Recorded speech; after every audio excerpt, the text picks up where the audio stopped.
Hi there, and welcome to Ian's ngauge channel. I'm Ian. Here we are approaching the end of August, and it's time to talk new arrivals again. So, let's get on with it.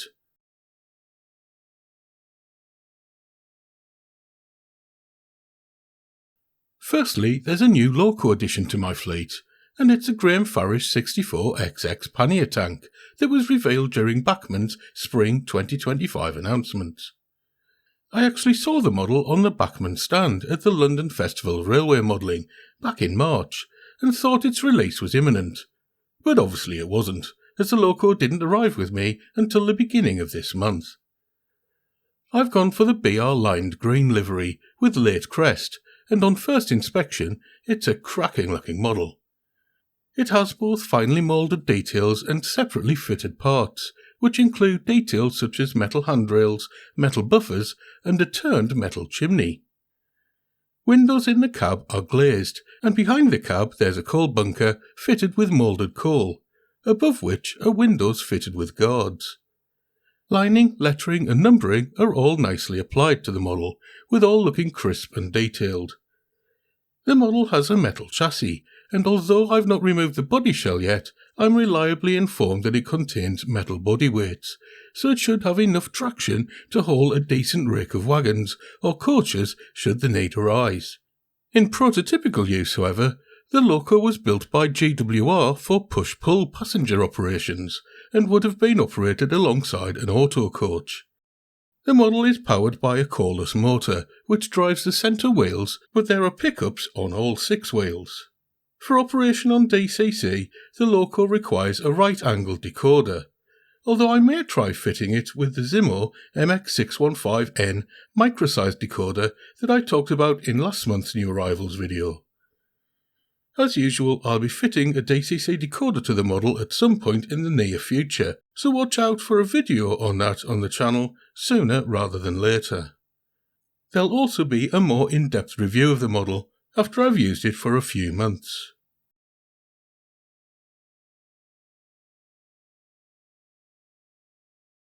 Surprise, surprise! The next new arrival is a Graham Farish Hawksworth auto coach. This was acquired from TMC during their recent 15% off sale, and of course it will be used in conjunction with the Class 64XX. The coach has both moulded and separately fitted parts and comes with an accessory pack that can be used to further detail the model. Instructions are provided with the coach to show where the accessory parts should be fitted. I've gone for the Crimson and Cream BR era livery for the GWR coach, which I think looks stunning. Paint lines are crisp and the model is free from visible glue marks.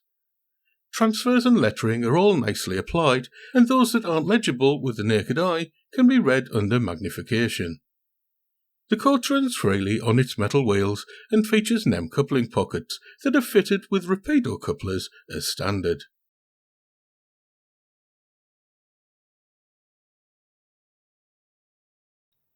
Next up is a new addition to my rake of Gresley teak coaches, which was also obtained in the recent TMC sale. This is another third-class coach, of which I now have 2, and takes my rake of Gresley teaks to 5 in total. The coach features both moulded and separately fitted parts and comes with an accessory pack containing 2 different lengths of Dapple's knuckle couplers. As I've noted previously, the teak effect is quite effective when seen from a distance, although it doesn't really hold up when viewed at close quarters, as you can see the individual elements of the pattern at play. That's not really a problem though, as you never view the coaches at a high magnification level while operating them. Numbers, letters and other transfers are all nicely applied and are all legible. I'm a little disappointed that some of the pipework on the roof of the coach was damaged before I'd taken it out of the box, but hopefully a little bit of glue will soon have it mended. The coach runs freely on its metal wheels and has NEM coupling pockets that are fitted with rapido couplers as standard. I noticed that the coach is also fitted with pickups, so that means it will probably be capable of having Dapple's light bars fitted. With my Gresley teak rake now consisting of 5 coaches, I only plan on adding 1 more, which will either be another third class or a first-third brake composite.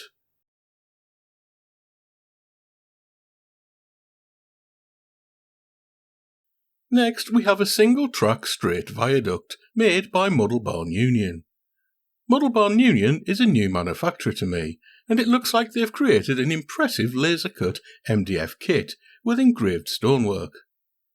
I ordered the viaduct from a company called DM Toys, who specialise in N-scale models and are based in Germany, after hearing about them from John at Exhaven Harbour. So thanks John, if you're watching. I think the kit will make an excellent Shelfington viaduct, as the stonework can be painted to fit in with the colour of the limestone that's quarried in Ledgetown Quarry, which is where the stone would have come from to build the viaducts.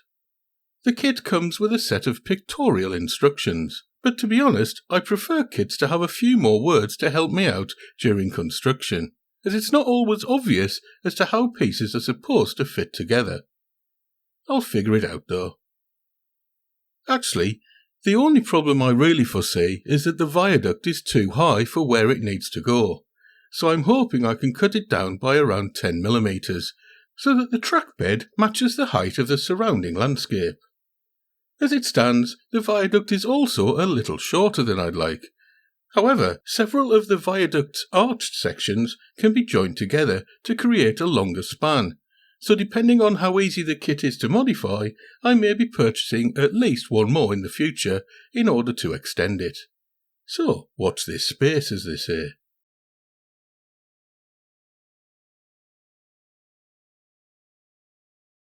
Hot on the heels of the viaduct, there's another Muddle Barn Union product from DM Toys. This time it's a natural stone underpass that can carry a single track. It's another laser-cut MDF kit, this time featuring engraved irregular shaped stones. Once again, the kit comes with some pictorial instructions on how it all goes together, although I think this one should be simple enough to assemble.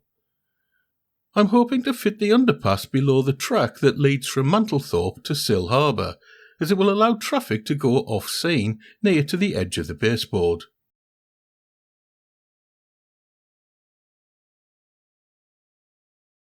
The final new arrival this month is another one from DM Toys, but this time it's a freebie. It's a D'Agostini tree, some sort of fir tree I think. It was included in my package as a free gift, and while it may not go far on the layout, it's a much appreciated gift from a shop I'll definitely be using again in the future.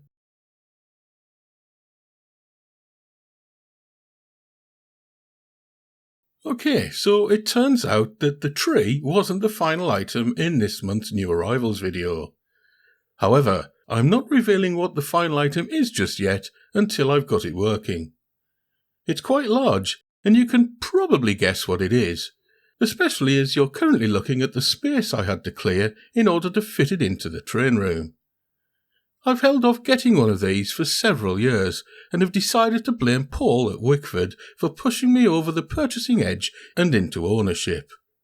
Only joking, Paul. Thanks very much for the recommendation.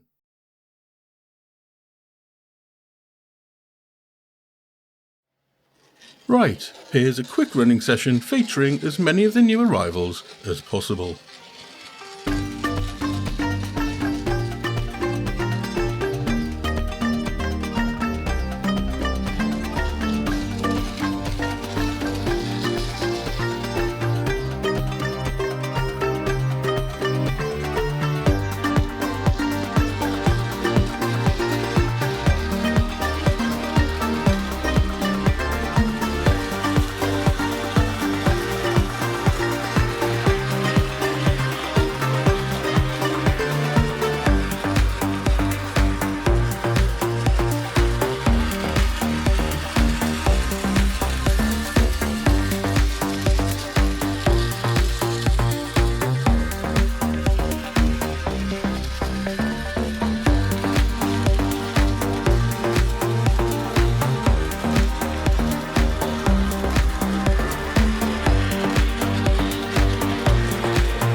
Okay, so let's wrap this up. The Graham Farish GWR Class 64XX is an excellent addition to my preserved loco fleet. It looks fantastic in its BR green livery, especially when running with the Graham Farish Crimson and Cream GWR Hawksworth Auto Coach. The dappled Gresley Teak third class coach makes a welcome addition to my rake of Gresley Teaks. And doesn't the rake look amazing when being hauled by Sir Nigel Gresley in its express blue livery? The Model Barn Union single track stone viaduct will hopefully make it onto the layout if I can reduce its height easily. And if I can extend it using a second kit, I think it'll make an excellent Shelfington viaduct. I'm hoping to be able to use the Model Barn Union stone underpass to allow traffic to pass off scene, so it will be interesting to see if that plan comes to fruition. The free gift of the fir tree from DM Toys was a lovely little gesture that's won them a repeat customer, as I'll definitely be ordering from them again. So thanks again, John, I think, for suggesting somewhere else I could fritter away my pension pot.